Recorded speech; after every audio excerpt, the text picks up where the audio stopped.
दोस्तों नमस्कार। जी हाँ, आज माननीय सुप्रीम कोर्ट ऑफ इंडिया की कॉन्स्टिट्यूशनल बेंच जो खुद भारत के मुख्य न्यायाधीश जस्टिस डी.वाई. चंद्रचूड़ साहब लीड कर रहे थे, उनके समक्ष जब एसबीआई का ये जो अल्फा न्यूमेरिक बॉन्ड रिलेटेड जो प्रकरण आया तो वहाँ पर जो एफिडेविट फाइल करने का जो आज आदेश हो गया तो अब कोई रास्ता बचता नहीं है। जी हाँ, जैसा कि मैं रेड माइक पर वरिष्ठ पत्रकार संकेत उपाध्याय जी और सौरभ शुक्ल को सुन रहा था कि थर्सडे तक शायद एसबीआई के चेयरमैन और एमडी साहब को एफिडेविट देना है कि अब कोई भी इंफॉर्मेशन देने को रह नहीं जाएगी जब ये alpha numeric bond number, serial number इत्यादि, चाहे जो भी जिस तरह की इंफॉर्मेशन है, कि अब कोई ये ना हो कि आगे कोई इंफॉर्मेशन हाइड है एसबीआई के फॉर्म। तो आज के बाद कहीं ना कहीं ये जो ऑर्डर है, जजमेंट है, इसका पूरे तरह से कंप्लायंस हो जाएगा। जी हाँ, फाइनल ऑर्डर की बात हो रही है कि यहाँ पर ऐसा पूरी उम्मीद है। कायदे से मुझे बहुत बड़ी कमी जो इस पूरे प्रकरण में दिखती है, जो बिना मतलब की कमी जो दिखती है, वो कहीं ना कहीं से जो लीगल एक्सपर्ट जो एसबीआई की तरफ से जो भी थिंक टैंक है या जो भी उनको रिप्रेजेंट किए, काफ़ी रेपुटेटेड वकील होने के बावजूद भी वो जजमेंट को क्लियरली पढ़ने में उनसे बहुत कई बार मेरे ख्याल से चूक उनके सामने हुई। अब कम से कम ये एफिडेविट पाने के बाद कि हम पूरी इंफॉर्मेशन आप दे रहे हैं, आप खुद लिख के देंगे, जब यहाँ तक नौबत आ गई तो कम से कम एक सलाह है, क्योंकि एसबीआई पब्लिक बैंक है, हम भी बहुत भरोसा करते हैं उन पे, और हमको अलग ना समझिए, हम लोग एसबीआई में भी हमारे खाते होते हैं, सब लोग होते हैं, कि एसबीआई को पूरी इंफॉर्मेशन देने का मतलब ये है कि पूरी इंफॉर्मेशन, सीरियल नंबर, मैं जहाँ तक समझता हूँ, जो बॉन्ड नंबर, अल्फा न्यूमेरिक नाम नंबर, डेट, टाइम इत्यादि, और क्या बोलते हैं, किसने बॉन्ड खरीदा, कम से कम ये तो एक सिलो में ये सब इंफॉर्मेशन एक साथ ही रही होगी। किस सीरियल नंबर पे है,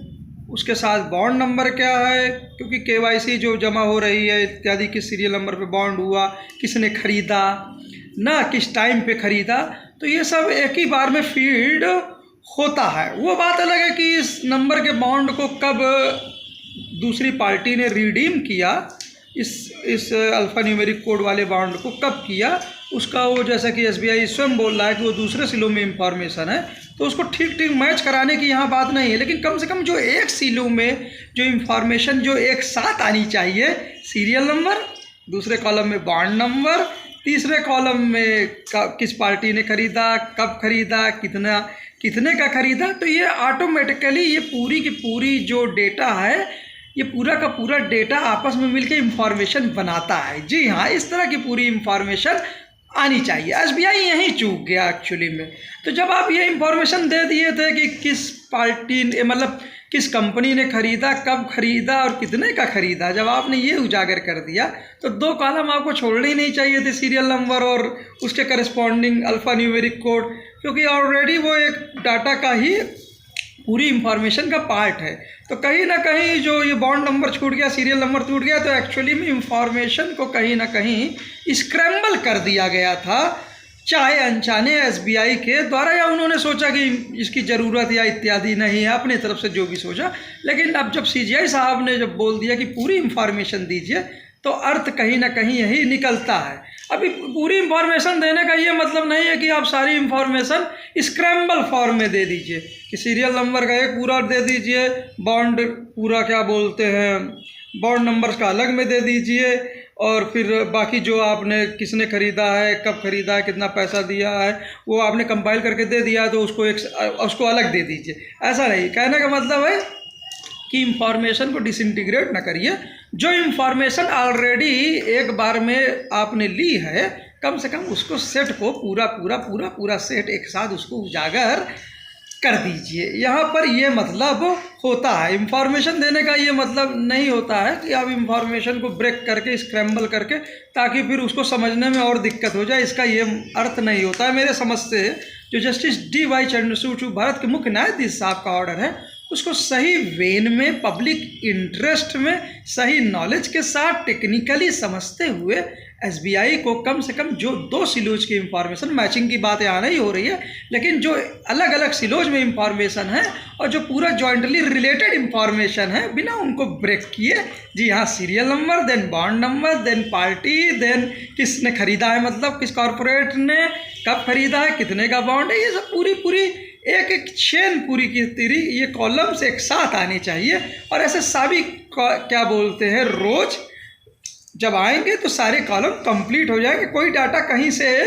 छूटेगा नहीं। और भी बहुत तरह की इंफॉर्मेशन अगर एसबीआई के पास हो सकती है, क्योंकि स्वयं चीफ जस्टिस साहब ने ऑल पे जोड़ दिया है, तो वो सब भी फर्निश अब कर देनी चाहिए। इसी तरह दूसरे सिलों में बिना मैच के भी ये सारे एडजेसेंट रोज जो एक बार में एंटर हुए हैं, कौन सीरियल नंबर, बॉन्ड नंबर, किस पार्टी ने रिडीम किया है, कब किया है और कितने का किया है, वो सब पूरी एक रो में ये सारे कॉलम्स रिलेटेड सब एक साथ आ जाएंगे, तो पूरी इंफॉर्मेशन स्पष्ट हो जाएगी। ये काम अगर पहले ही जजमेंट को समझ लेते सब लोग, पता नहीं क्यों नहीं समझ पाए लीगल टीम, वो क्या दिक्कत हो रही थी। तो सोशल मीडिया में तो एसबीआई का कोई लेना ही देना नहीं भाई। एसबीआई का सीधा सीधा काम है कि जिस हिसाब से रूल चल रहा था उस हिसाब से उन्होंने एंट्रीज ली और उस हिसाब से बस उनको फर्निश करना था। तो एसबीआई के क्रिटिसिज्म का तो कोई प्रश्न ही नहीं उठता है। अगर ये बहुत सी तरह की बातें और होनी चाहिए, तो थोड़ा सा लीगल टीम में ये भी कमी मैं देखता हूँ खुद। अगर मैं गवर्नमेंट के पक्ष में देखता हूँ कि पीआईएल इत्यादि का ग्राउंड ये तो जनता का काम है। जैसी इंफॉर्मेशन आएगी, जो भी इंफॉर्मेशन क्यों अच्छा फर्निश हुई है, इंफॉर्मेशन फर्निश दिखाने के लिए तो नहीं हुई है। इंफॉर्मेशन जो भी फर्निश हुई है उसमें बहुत बड़ी, जो सुनवाई के दौरान एक एलिगेशन कहें या एक संदेह था, वो किकबैक्स और क्विड प्रो क्यो इत्यादि का था। तो इंफॉर्मेशन आने से उसकी चेकिंग, इन्वेस्टिगेशन, स्क्रूटनी, चाहे मीडिया के द्वारा हो, प्रेस के द्वारा हो या खुद एजेंसीज के द्वारा हो, हमारी जो सबसे बढ़िया रेपुटेड एजेंसी है इन्फोर्समेंट डायरेक्टरेट, जो हमेशा आगे रहती है, इनकम टैक्स, सीबीआई, इस पर हमें पूरा विश्वास है, उनके सामने हो। या फिर भी अगर सब कुछ रिलेटेड, जैसे कपिल सिब्बल, प्रशांत भूषण साहब बोलते हैं कि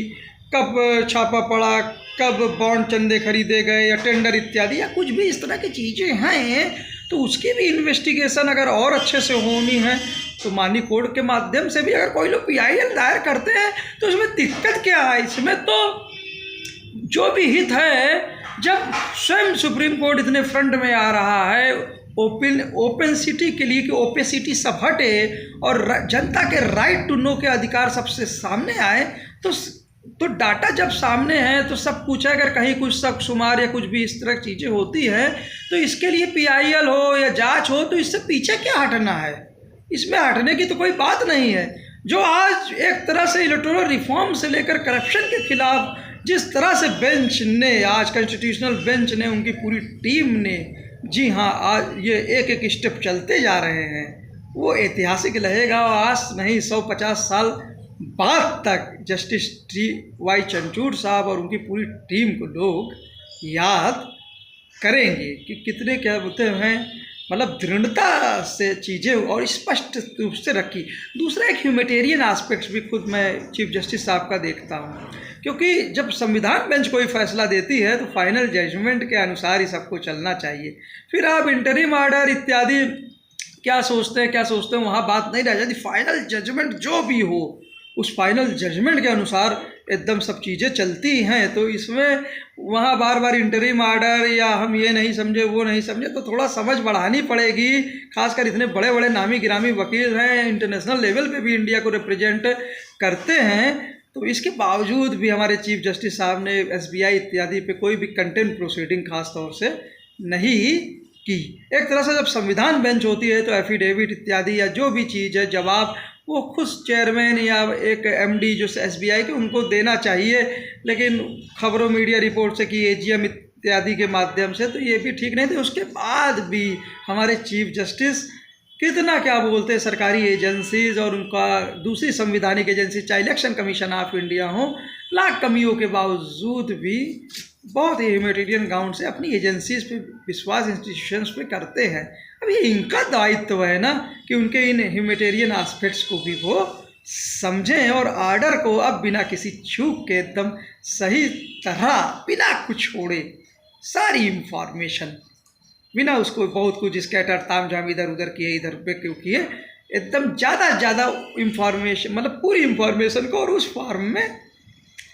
कि ज़्यादा जनता समझ सके, जल्द से जल्द देने की वो कोशिश करे। उम्मीद है आज का ये ऐतिहासिक फैसला नई दिशा डेमोक्रेसी के लिए दिखाएगा, फिर से इन्हें इनर्जाइज करेगा। इसी के साथ भारत जोड़ो यात्रा रेडियो पे मनीष जायसवाल को सुनते रहिए, और साथ में सब हिंदी पे वरिष्ठ पत्रकार अमरीश कुमार जी को, राजन तिवारी जी को, विनोद अग्निहोत्री जी को, बिलाल जी को भी सुनते रहिए। जी हाँ, अजय शुक्ल जी और राजेश बादल जी के साथ पुण्य प्रसून वाजपेयी साहब को तो जरूर सुनिए, उनके फिलोसफल साहब को, और रवीश कुमार जी को, और द वायर पे अरफा खान शेरवाजी जी को भी सुनते रहिए। जय हिंद, जय भारत। Thank you sir.